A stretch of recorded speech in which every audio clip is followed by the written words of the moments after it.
we were happy. This was a well fought game, and all credit to Virginia as well. It was a tough game, but I was really proud of our players because they stepped up to the challenge, and that was demonstrated with the fact that there were four players that had double figure scoring, and several of them with double doubles. And the mindset was that no matter what, we were going to be able to survive. And we know that they played a great game against Kentucky, and they were the number 13 team in the country. So I was really proud of the way the team played. Question? Coach, and for Jordan, you helped kickstart this offense in the first quarter right away, and very efficient shooting the ball tonight, 6 of 7. It just seemed like you had an extra layer of confidence in today's game. Would you agree with that? Yes, sir. And maybe what gave you that added confidence once you got going early? I was just really focused on what we had to do. We practiced just sealing off and really attack them on the inside. So that's just I try to seal as much as possible on the inside, and just focus on doing what I had to do down there. This looked like a game was going to be over in 5 minutes. What transpired to make it so close as it turned out to be? I just feel like we started fouling a little bit in the first half. We got a little shaken up, but then we just came back. We had to settle down, just focus on what we had to do, and we started playing better defense. KK basically they sat in zone for probably for the middle, let's say the middle 30 minutes of the game. 99% of it. What did you have to kind of figure out during that period to basically get you here? So they actually showed us a variety of defenses. They played man sometimes. I think one time they went in box one on Arella, and they played his own. But, I mean, obviously we got a lot of plays in our arsenal, and Coach was just giving me, the patterns that we needed to run, given whatever defense they were going to do, and I feel like we did a real good job opening up the middle of that zone, and we were able to attack it. So. Coach, how about your zone offense for basically for that period of time? Well, quite honestly, they only played. I think Coach Eatman, whose scout it was, said that they only played about 17% of the time did they play a zone. Right. But we figured, right. But we knew with the particular kind of offense that we have played, and then certainly they had the tape, then they would know, and we figured that they would soon come out of that. But as KK said, we have a number of things that we can run that will attack, whether it's the inside or the wings, or whatever. And so, fortunately, we could do those things. Coach, even with today's win, were you primarily going to focus on doing practice this week, or I guess in the next couple of days with the game against Towson on Sunday? I'm sorry. You said that, or are we going to? What are you going to primarily focus on in these next couple of days for your game on Sunday? The things that we need to do, and that is to, one, to block out and play changing defenses, because I think that that's something that we've got to learn. I think that even today we adjusted pretty well. We didn't adjust as well the other day, because they would say, for example, that when they scored, they would play a man, and then when they didn't score, they would play a zone, and those kind of things. So I think that our practice players have helped us a tremendous amount, and so we'll continue to work on that and continue to get sharper in the things that we've got to do.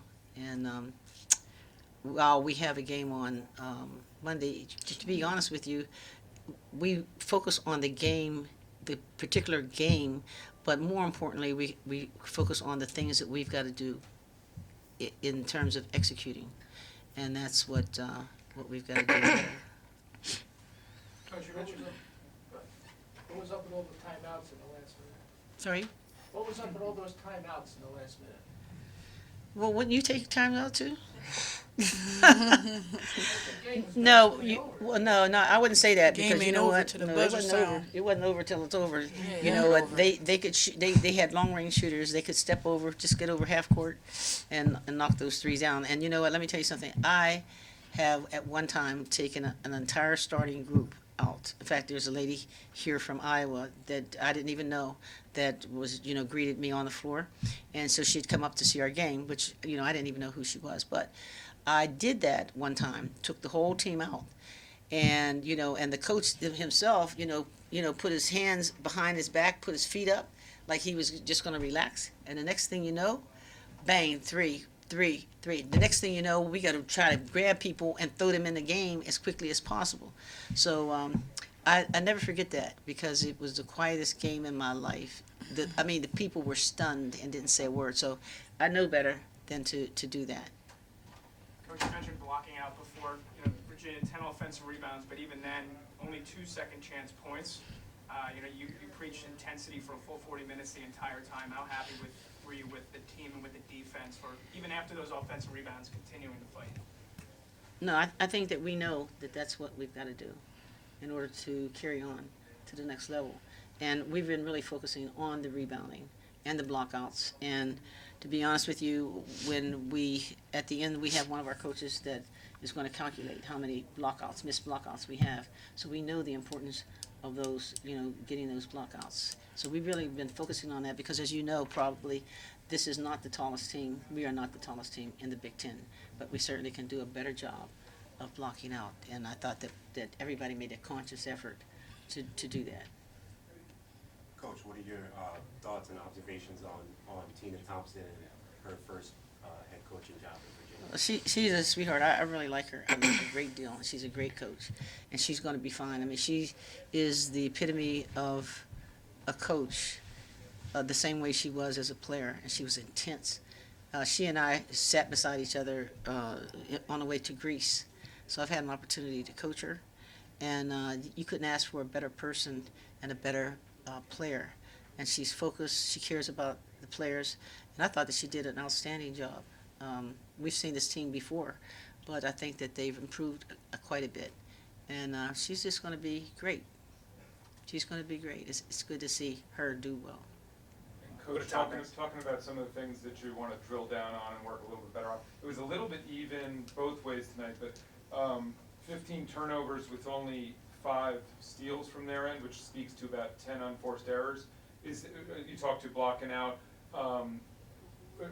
Talk about a little bit about maybe taking care of the ball some more, because it looks like a lot of unforced errors and where you feel like you are at for this point in the season versus where you want to be. You always strive for the perfect game. I think that I've experienced what I would call a perfect game, and probably 2 times in my life, where there were like 5 turnovers, and it's incredible. Extremely intense in the whole thing, but you seek, to have that, but you also realize that, they're humans and they're going to make mistakes.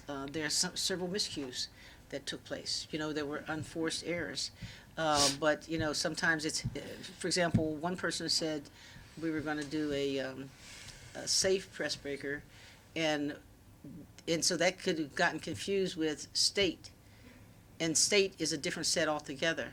But this team is tuned in. It's more my mistake than anything else. But we're going to work hard, on making sure that we do a lot more of time situations, so that we will find ourselves very comfortable in tight situations, which we have been, but we would like to get better in tight situations in terms of how we want to handle the ball. Coach, Takia Mack left the bench after getting fouled in the first quarter. Is that anything to worry about? She left the bench when? In the first quarter after she got fouled and she landed pretty hard. Well, you know what? I think Takia is a very emotional player, as you could probably see. And so sometimes she has to be calmed down. Now she gets upset when she's being taken out, especially when she thinks that that we didn't see what took place. But she was making overtures about the fact that her hand was hit. But in this game, you've got to pass that up and keep on going, so the officials aren't going to call it all the time. And she recognized that right away. And so the only thing we needed to do is see that she said, okay, my bad, I know, and I'm going to be calm. And that's what she did. So, no, we need her. She's got to be a key person for us. And she's an extremely bright basketball player. Extremely bright. And Anything else for coach of the team? Thanks so much for coming out, everyone. Appreciate it. Thank you all.